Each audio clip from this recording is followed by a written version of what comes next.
कक्षा 12 के सभी विद्यार्थियों, आप बिल्कुल भी चिंता मत करिए। मैंने आपसे पहले कहा है कि मैं आपको 4 तरह के पेपर दूंगा, प्रैक्टिस पेपर, ठीक है, जो मोस्ट इंपोर्टेंट रहेंगे। आप इनके द्वारा ही 60 से 70 नंबर के बीच में कवर कर पाओगे। समय आपके पास बचता तो इन चारों के अलावा अलग से पढ़िएगा, नहीं तो इनको पहले आप सोल्व कर लो। और बहुत सारे आते हैं आपको, एक बार आप जरूर देखिएगा। चलिए, ये सेट ए हो चुका है, अपन पढ़ रहे हैं अब सेट बी। चलिएगा, है ना, शुरुआत करते हैं। English medium plus Hindi medium दोनों का आपका साथ में रहेगा, है ना। प्रोटॉन में न्यूनतम आवेश होता है, तो प्रोटॉन में जो न्यूनतम आवेश होता है वो होता है 1.6 इंटू 10⁻⁻19 कूलम। तरंगे एक स्थान से दूसरे स्थान तक संचरण करती है, तो वो कहला जाएगी ऊर्जा। धारावाही कुंडली के केंद्र पर उत्पन्न चुंबकीय क्षेत्र होता है, तो ये हो जाएगा आपका यहाँ पर कुंडली के तल के लंबवत। निर्वात में विद्युत चुंबकीय तरंगों के जो चाल है उसका सूत्र क्या रहेगा, तो ये रहेगा आपका सा ऑप्शन, ठीक है भैया।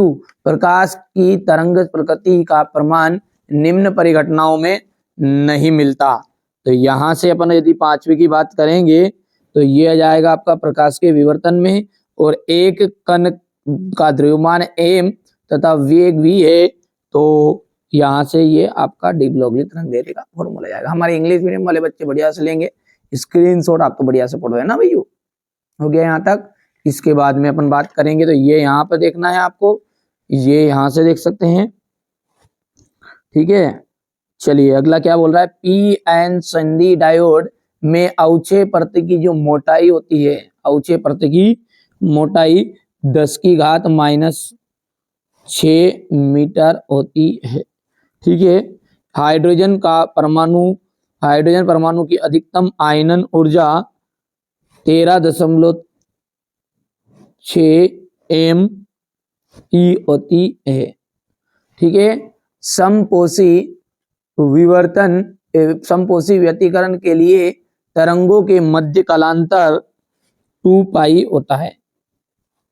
वायु का जो बुलबुला है जल के भीतर अवतल लेंस जैसा व्यवहार करता है, अवतल।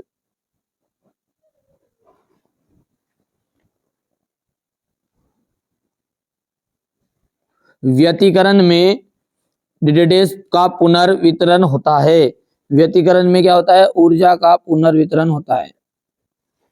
अर्धचालकों का प्रतिरोध अशुद्धि मिलाने पर क्या होता है, घटता है, ठीक है। यहां से देखिएगा, फिलिंग द ब्लैंक्स हो गए इतना। यदि बात करें जोड़ी की तो यहाँ पर देख सकते हैं किरचॉफ का विद्युत संबंधी नियम, किरचॉफ का जो विद्युत संबंधी नियम है वो आ जाएगा आवेश संरक्षण का नियम। लॉरेंज बल की हम बात करें तो QV sin थीटा आ जाएगा। दृश्य प्रकाश जो तीसरा है इसका जाएगा आपका न्यूटन। और गामा किरणें का जाएगा हेनरी बेकेरल, तो ये हो जाएगा आपका चौथा। और पांचवा है ट्रांसफार्मर का अन्य जाएगा अन्योन्य प्रेरण। छठा जो है प्रेरित विद्युत वाहक बल का जाएगा d⁵/dt। चलिए आगे बढ़ते हैं और हमारे इंग्लिश मीडियम वाले बच्चे बढ़िया से इसको यहां से कवर करेंगे। हो गया इतना भैया।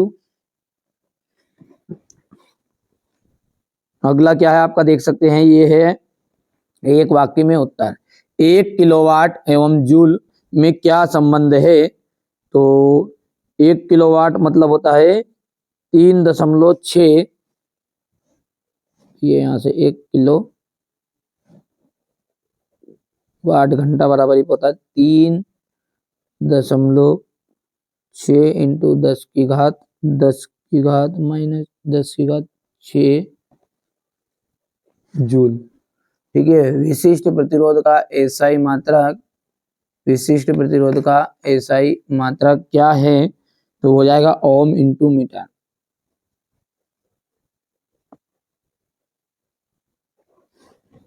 किस लेंस की क्षमता धनात्मक होती है, उत्तल लेंस की।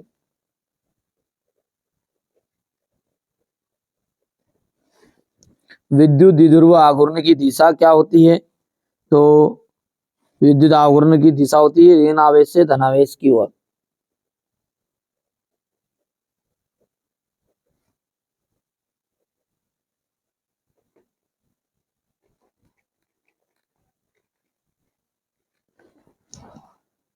समय परिवर्ती विद्युत क्षेत्र के कारण उत्पन्न धारा का नाम लिखिएगा, तो उसे कहते हैं अपन विस्थापन धारा।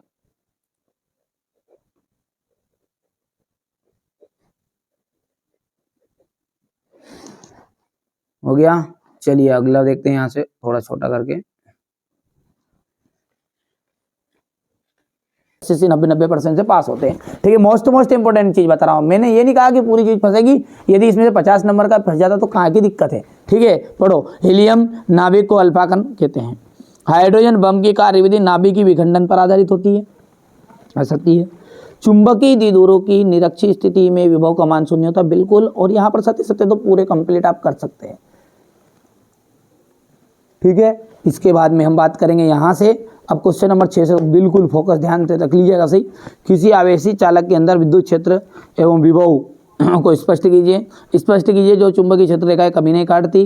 ठीक है, किसी चालक का प्रतिरोध को प्रभावित करने वाले कारक, फ्लेमिंग के बाएं हाथ का नियम, दो क्षेत्र रेखाएं नहीं काटती, क्यों?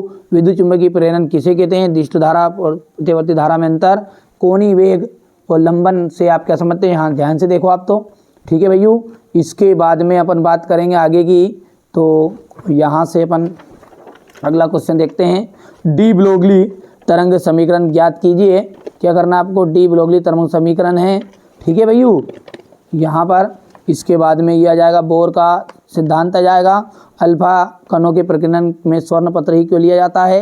विद्युत द्विध्रुव से आप क्या समझते हैं? निरक्षीय स्थिति में किसी विद्युत क्षेत्र की तीव्रता के लिए व्यंजक ज्ञात कीजिए। ये आपका क्वेश्चन नंबर 14 है। बढ़िया से कंप्लीट करिएगा। ये क्वेश्चन नंबर 15